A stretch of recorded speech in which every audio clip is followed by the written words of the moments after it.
Oke, hai. Akhirnya setelah melewati beberapa pertimbangan, pemikiran, dan lain-lain, eh, video pertama tentang sharing, live sharing ini akhirnya muncul juga. Tadinya awalnya tuh mikir pengen kayak buat buku atau quotes dan lain-lain, cuman kayaknya itu agak lebih take times dan aku nggak sempat untuk bisa ngatur itu, jadi kayaknya cepet itu buat video gitu. Untuk materi pertama, tadi di awal aku udah cerita bahwa aku seorang wedding planner, wedding organizer, dimana memang keseharian aku adalah mengurusin pernikahan orang ya. Jadi teknis sebelum hari H sampai juga pada saat hari H. Nah, aku pengen banget cerita sama kalian tentang apa sih hal yang paling penting ketika menuju satu komitmen pernikahan. Mungkin diantara kita tuh wajar ya kalau mikir, oke, aku pengen pernikahan kayak princess, aku pengen yang lagi dari 3-4 tahun lalu sampai sekarang itu yang garden atau yang outdoor, itu pasti ada wedding dream, itu pesta pernikahan. Tapi jangan pernah lupa bahwa inti sesungguhnya dari hari pernikahan itu adalah pada saat kamu mengucapkan janji atau komitmen kamu di hadapan calon kamu, calon suami atau calon istri, di hadapan orang tua, di hadapan jemaah atau umat yang hadir, dan di hadapan Tuhan.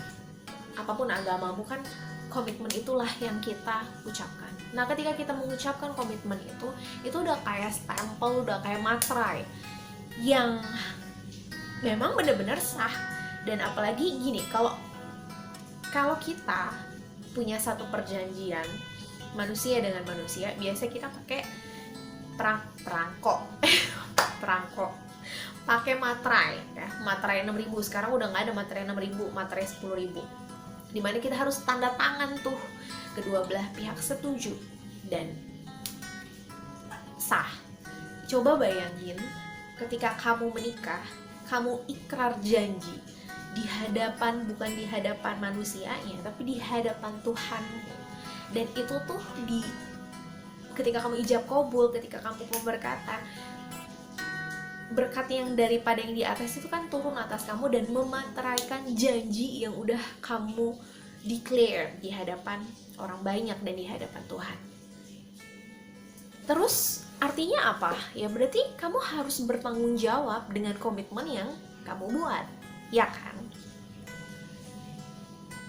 Kalau memang kamu harus bertanggung jawab, kalau yang aku imani, pernikahan itu hanya satu kali seumur hidup.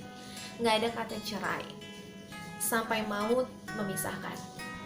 Miskin kaya, sakit atau sehat, suka atau duka, sampai Tuhan yang memisahkan, yaitu melalui maut ya, maut yang memisahkan.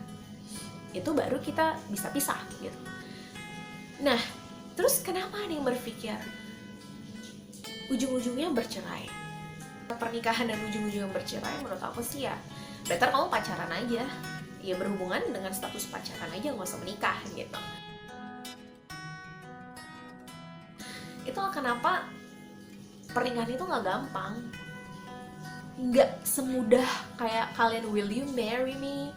Apakah kamu mau jadi orang yang pada saat aku bangun tidur aku melihat kamu, pada saat aku pergi kerja kamu mengantar aku, pada saat ini bukan, nggak sesimpel itu. Memang harus dipersiapkan dengan benar-benar. Itu adalah mental kita, pikiran kita, supaya pada saat masuk di dalam pemberkatan ataupun ijab kabul itu benar-benar pikiran kita, hati kita itu tertuju kepada komitmen yang akan kamu declare pada saat itu.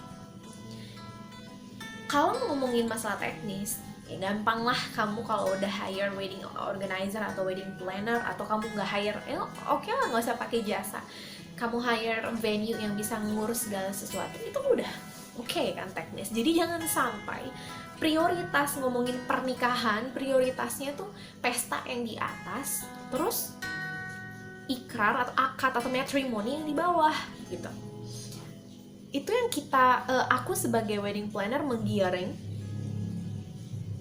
cara pikir dan juga cara teknis persiapan agar calon pengantin itu bisa fokus memang benar-benar mengerti dan merasakan momen pada saat dia berikrar, berjanji, berkomitmen di hadapan Tuhan dan sesama. Nah, kudu hati-hati nih. Kalau pada saat nih kalian calon pengantin ya, yang pada saat ini ngedengerin sharing aku terus berpikir kayak, oh that's easy, pernikahan tuh nggak sesulit itu kok. Kami punya ekonomi yang mapan, aku udah punya rumah, aku udah punya mobil, aku udah punya tabungan, orang tua kami juga support dan lain-lain. No, permasalahan di dalam rumah tangga nggak cuma masalah ekonomi, nggak cuma masalah hati doang gitu ya. Complicated banget. Dalam rumah tangga itu ada masalah hubungan antara orang tua, masalah anak, pekerjaan, semua akan campur aduk jadi satu. So, kalau kalian belum siap, belum cukup dewasa untuk bisa mengatur mentality kalian, pola pikir kalian, hati kalian, untuk bisa adjust semua permasalahan yang pasti akan kalian hadapi di dalam satu pernikahan, jangan pernah berpikir untuk segera menikah. Berpikir untuk menikah nanti, yes, of course, boleh. Tapi jangan sampai kalian menyepelekan dengan cara pikir kalian sendiri bahwa take it easy. No, marriage is complicated. Ya, kalau memang kalian sudah memutuskan untuk menikah, yang pertama yang harus kalian lakukan adalah kalian harus punya visi yang sama. Karena nggak mungkin kapal itu bergerak ke dermaga yang berbeda, ke tujuan yang berbeda, nggak mungkin. Terus yang kedua, kalian harus benar-benar bisa tutup mata kalian, tutup telinga kalian pada saat kalian menikah. Aku ingat banget papaku tuh selalu ngingetin itu. Kalau kita udah masuk ke dalam dunia pernikahan, dalam kehidupan pernikahan, kita harus tutup mata rapat-rapat. Kalau kamu lagi pacaran ya itu saatnya kita untuk melihat mana yang terbaik, yang akan menjadi pendamping hidup kita gitu ya. Kalau kamu udah menikah kamu nggak bisa dengan apapun kekurangan dia, dengan apapun yang jadi kelebihan dia, itu udah jadi bagian dari hidupmu gitu. Dengan kekurangan dia, kamu nggak bisa cari pelengkap untuk menutupi kekurangan dia dengan cara yang lain, nggak bisa. That's why kamu harus tutup mata pada saat kamu menikah. Nah, ini pembahasan bakal panjang banget.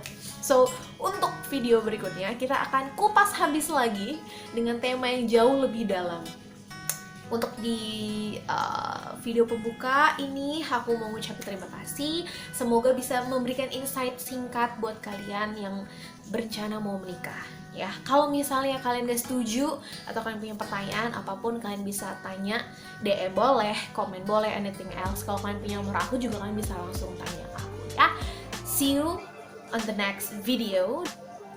So stay safe karena ini lagi pandemi. Jangan lupa untuk ingat pesan ibu untuk terus menggunakan masker, mencuci tangan, dan menjaga jarak.